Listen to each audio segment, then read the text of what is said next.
안녕하세요. 해결의 기초부터 시작하는 부동산 투자 상식 3탄입니다. 부동산 투자하고 싶은데 무슨 말인지 모르겠다고요? 이거를 한번 잘 보세요. 오늘은 부동산 거래를 하다거나 아니면 분양 사무실이나 이런 데 가셨을 때 쓰이는 용어들과 부동산 개발에 관련 용어를 준비했습니다. 부동산에서 거래할 때 가장 많이 쓰이는 단어들인데요. 보시면 전세, 월세, 단기 월세 이렇게 있습니다. 전세는 보증금을 맡기고 정해진 기간 동안 집에서 거주하는 건데요. 전 세계에서 유일하게 우리나라에만 있는 거주 방법이라고 합니다. 월세는 일정 금액의 보증금을 내고 매달 정해진 날에 임차료를 내는 건데요. 이 임차료를 월세라고 해서 그래서 이름이 월세입니다. 단기 월세. 이거는 보증금 없이 정해진 기간 동안 임차료를 내며 거주하는 건데요. 이 임차료가 일반 월세보다는 조금 높은 편입니다. 이 보증금은 없다고 말을 하지만 실제 이 임차료 한 달치를 먼저 선입금하고 이용하는 경우가 많이 있습니다.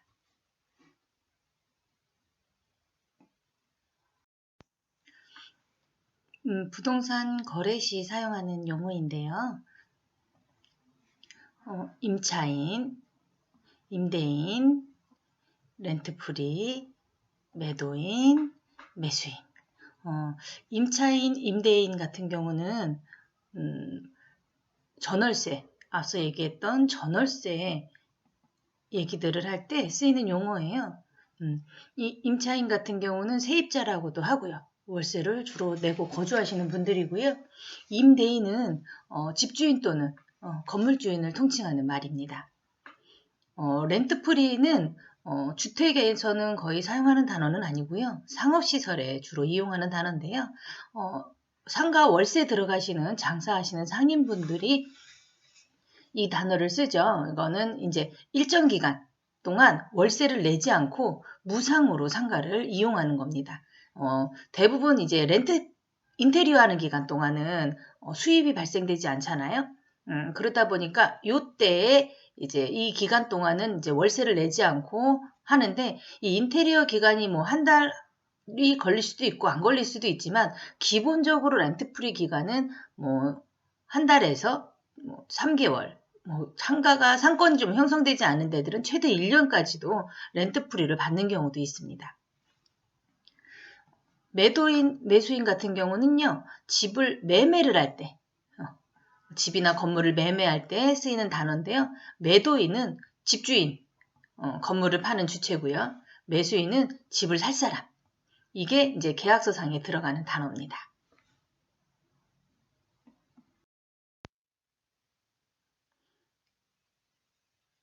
이거는 이제 신규 물건을 분양받을 때 사용하는 용어인데요.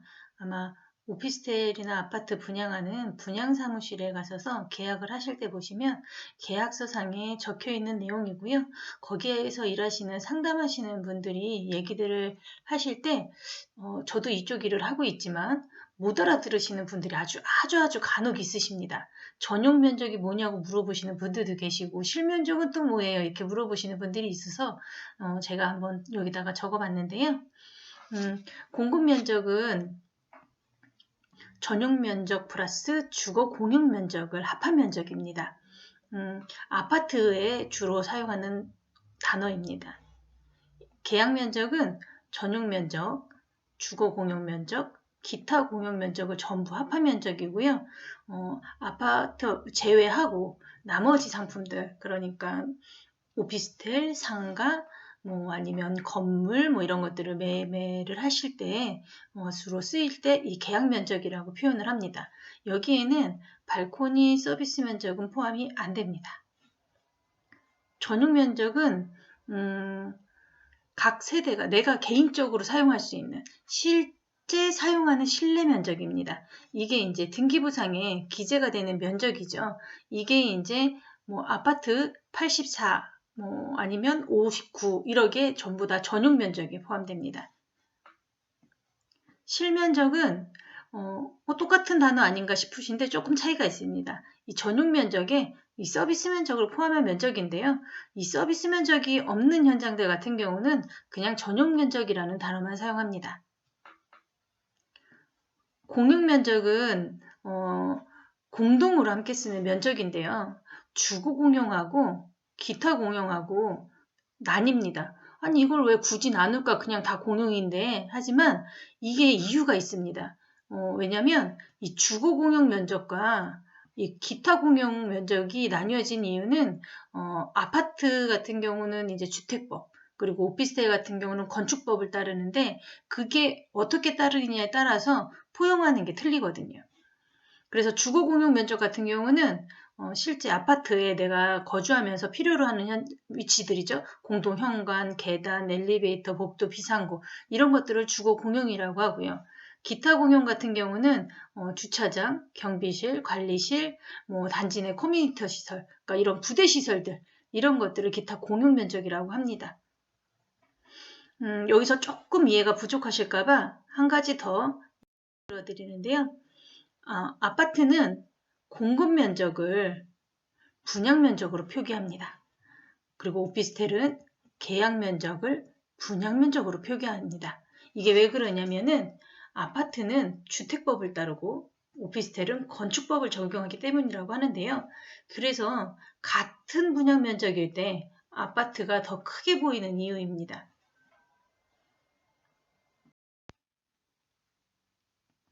조금 더 자세하게 설명을 해드릴게요. 분양 모집 공고 보시는 방법인데요. 계약서를 보시거나 분양계약서나 이 분양 모집 공고에 보시면 굉장히 많은 숫자하고 글들이 쭉 적혀 나열되어져 있는 것들이 있어요. 그거를 제가 조금 보기 쉽게 설명을 해드릴게요. 복습한다고 생각하세요. 앞에 전용 면적, 주거 공용 면적, 공급 면적, 기타 공용 면적, 계약 면적은 배웠어요. 그죠? 그래서 이 공급 면적은 이 전용 면적부터 이 주거 공용 면적까지 이 벽지 면적하고 다 합친 면적이 여기에 적혀 있습니다. 그러니까 따로 적혀 있지만 이게 합쳐진 숫자라는 거. 그리고 여기 계단실부터 주차장까지의 면적. 이게 기타 공용 면적입니다. 그리고 이 계약 면적은 이 공급 면적, 그리고 공급 면적, 그리고 기타 공용 면적을 합친 면적이 계약 면적이 되겠습니다. 요거를 조금 보기 편하게 간단화했어요. 그랬을 때 이게 됩니다. 보시면 중요한 건 이제 다 합쳐진 이 나열된 숫자가 아니라 이게 중요한 거니까요. 그리고 이게 법적으로는 다 이 제곱미터로 표시가 되어져 있기 때문에 저희한테 확 와닿지 않잖아요. 그래서 우리가 평상시 많이 쓰시는 평으로 환산했습니다. 이 평으로 환산하는 방법은 제곱미터 여기 나오는 숫자 곱하기 0.3025를 하시면 평으로 환산이 가능합니다. 그랬을 때 나오는 평수고요. 금액으로 해갖고 우리가 이해하기 쉽게 한 번 더 설명을 드리자면 오피스텔이나 아파트가 동일하게 1억이라고 생각을 했을 때요.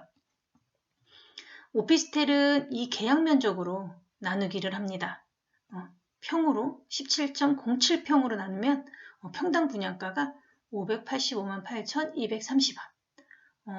아파트 같은 경우는 1억을 이 공급 면적으로 나누죠. 11.93으로 나누기 때문에 평당가가 조금 높게 나옵니다. 838만 2,229원이 되겠네요. 근데 반대로 전용률을 계산을 할 땐 틀립니다. 전용률 같은 경우는 전용 면적 나누기 공급 면적 그리고 곱하기 100을 하시면 전용률이 나오는데요.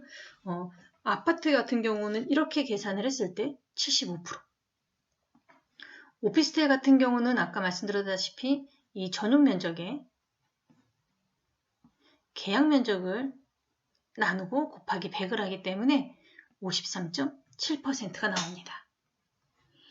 동일 면적 기준으로 했을 땐 아파트가 조금 더 높게 분양가가 책정이 되고 평당 분양가가 그리고 전용률도 높게 나온다. 하지만 가격은 같다. 면적도 같고. 근데 다른 분들은 잘 모르셔서 이렇게 틀리니까 아파트가 면적이 더 넓은 거다 생각하시는데 절대 그렇지 않다라는 거. 이제 이해가 되시겠죠?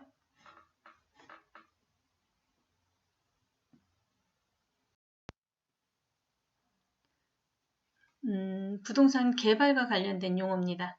뉴타운, 재건축, 재개발, 시행사, 시공사, 대행사 이런 분들 단어들 많이 들어보셨을 텐데요. 뉴타운부터 여기 재개발까지 이거는 우리가 재개발을 하는 이름들인데요. 이 재개발 자체가 보시면 구역 자체를 허물어서 새롭게 집을 만드는 거예요. 그러니까 환경이 너무 노화된 지역들이 이런 거에 속하는데요. 이런 구역들이 전부 모였을 때 이 뉴타운이 되는 겁니다.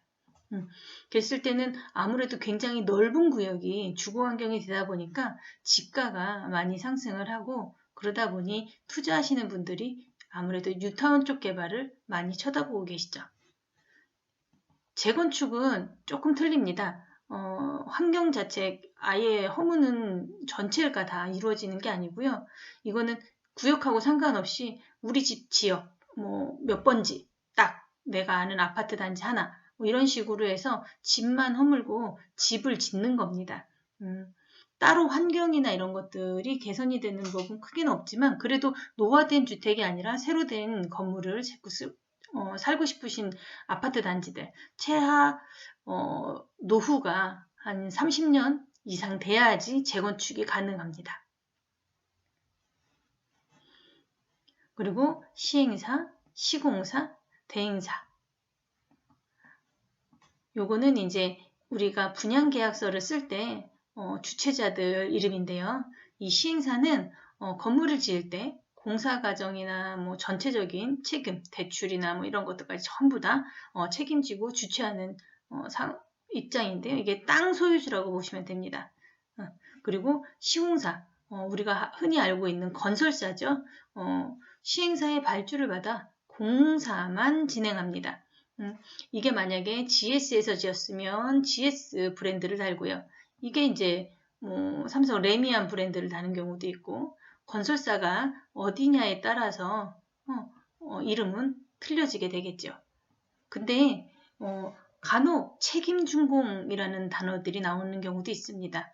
그것들은 시행사가 혹시 부도가 나더라도 완결이 될 때까지 건물을 다 짓겠다는 계약을 하고 진행을 하는 건데요. 아무래도 분양받으실 때 좀 처음 들어보는 걱정이 되는 그런 현장이라면 이런 시공사가 책임준공을 한다 그러면 좀 믿고 투자하셔도 괜찮습니다. 그리고 대행사인데요. 다들 이제 이 대행사가 분양 관련 영업을 하는데 우리가 모델하우스나 홍보관 같은 데 가시면 영업사원들이 있어서 막 이렇게 설명도 하고 계약서도 써주고 하시죠. 많이들 이제 착각하시는 게 이분들이 이제 GS나 레미안 브랜드 달고서 막 분양을 하면 이쪽 건설사 직원인 줄 알고 아니면 여기 시행사 직원인 줄 알고 착각들을 하세요. 절대 그렇지 않습니다. 이 사람들한테 이제 위탁을 받아서 분양 영업 관련해서 영업을 하는 겁니다. 이분들이 얘기하는 모든 설명들은 시행사, 시공사가 자료들을 다 줍니다. 여기는 이렇게 지어지고 이렇게 용적률이 이렇게 돼서 이만큼 지어지고 평이 몇 평이고 이런 것들은 전부 이 시행사, 시공사가 자료를 주어서 그거에 관련해서 대행사 영업사원들이 설명을 드리는 거기 때문에 그 현장에 맞는 정확한 자료는 이 현장이나 이런 데 가서 분양 영업하시는 분들한테 들으시면 가장 정확한 자료들을 받으실 수 있으세요. 그리고 이제 개발들을 저런 걸 하다 보면 용적률, 건폐율, 연면적 이런 것들 많이들 들어보셨을 거예요. 그죠? 이 용적률은 대지 면적에 대한 연면적 비율인데요. 이 연면적은 이 바닥 면적들을 얘기를 합니다. 여기에 내가 요만한 땅에다 이렇게 건물 지었을 때 여기 바닥 면적, 여기 바닥 면적, 여기 바닥 면적, 여기 바닥 면적 전부 합친 그게 이 연면적입니다. 그 연면적의 비율을 얼마나 많이 받으실 수 있느냐가 이 용적률인 거죠. 그러니까 용적률이 뭐 아파트 같은 경우는 뭐 250%니 300%니 뭐 주상복합 굉장히 초고층 받는 데들은 막 1500%까지도 받죠. 예, 이 용적률이 높을수록 고층을 지을 수 있다라는 뜻입니다. 그리고 건폐율, 대지 면적에 대한 건축 면적의 비율입니다. 내가 땅을 100평을 갖고 있어요. 근데 건폐율이 60%면은요, 이 100평 중에 60%인 60평만 건물을 지을 수 있는 땅입니다. 나머지 40평은 그냥 녹지든 다른 걸로 이용을 하셔야 되는 공간인 거죠. 그래서 건폐율이 높을수록 건물이 많다. 그리고 대신에 좀 답답하지만 많이 지을 수 있으니까 아무래도 땅값으로 친다 그러면 얘도 좀 높게 거래가 되겠네요. 그래서 용적률 건폐율이 높은 땅이 가장 비싼 땅이다 라고 생각하시면 됩니다. 이렇게 아주 기본적인 상식 말씀드렸고요. 앞으로 궁금하신 거 있으시면 댓글 남겨놓으시면 자세히 또 한번 안내해 드리겠습니다. 구독과 좋아요 꼭 눌러주세요.